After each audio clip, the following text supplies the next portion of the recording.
Democrats subpoena former White House lawyer McGahn.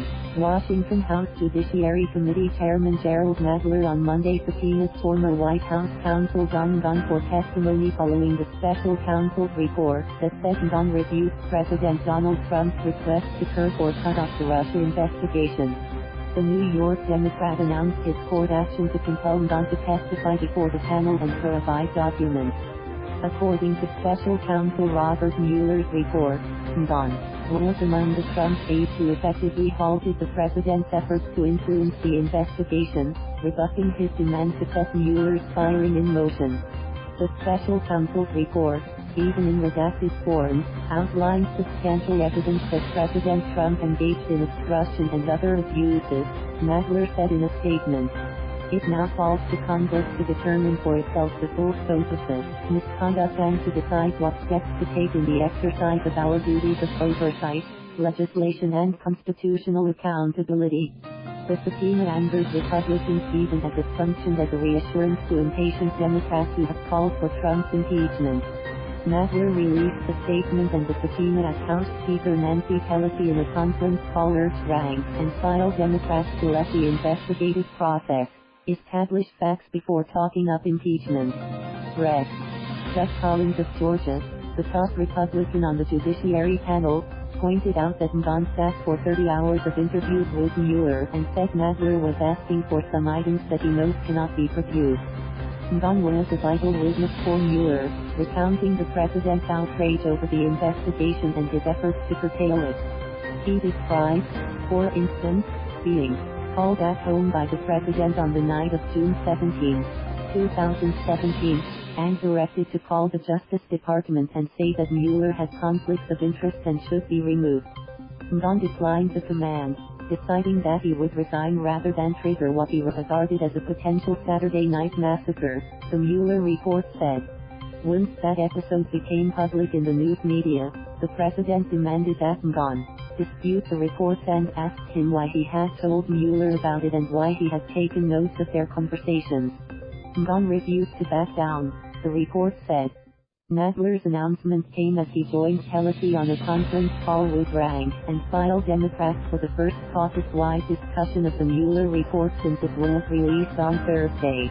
In a letter earlier Monday, Pelosi acknowledged that the party office holders have a range of views on how to proceed. But she counsels them repeatedly to go after facts, not resort to passion or prejudice in the intense run-up to the 2020 presidential and congressional elections. She is the de facto leader of her party until Democrats nominate a presidential candidate. We all firmly agree that we should proceed down the path of finding the truth, Pelosi wrote. It is also important to note that the facts regarding holding the president accountable can be gained outside of impeachment hearings. Either way, Trump insisted he wasn't worried. Not even a little bit, he said when asked Monday whether he was concerned about impeachment. However, his many tweets seeking to undermine the report's credibility indicate he is hardly shrugging it aside. Only high crimes and misdemeanors can lead to impeachment, he said Monday on Twitter. There were no crimes by me, no collusion, no obstruction. So you can't impeach.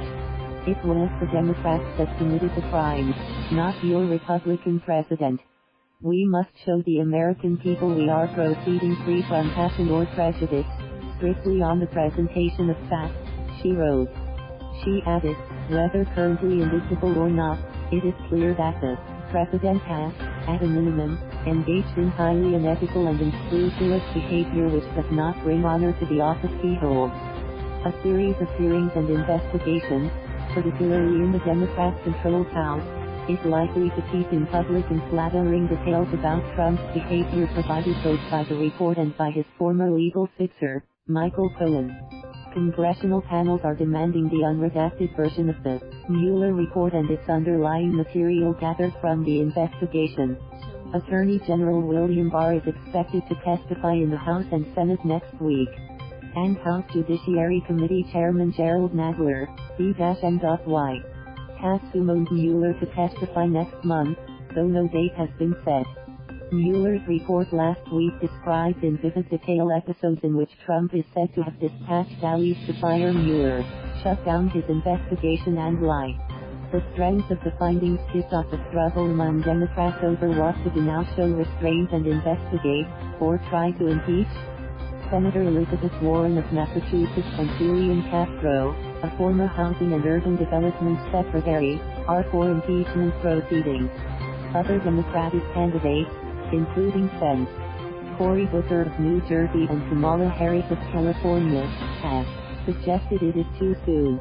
New York Senator Kirsten Gillibrand asked if she is support moving forward given a possible roadmap by the Mueller report, said in a phone interview Monday that she wants more information. It remains to be seen how many Democrats will get on the impeachment bandwagon. The issue has split the party since the day the new Congress was sworn in. That January night, freshman Rep. Rashida Lake, C-Mid. Was recorded using a profanity to tell supporters the Democrats were going to impeach Trump. Mueller's report is clear in pointing to Congress' responsibility in investigating obstruction of justice by the president, Ocasio-Cortez tweeted. Thank you for watching. Please subscribe.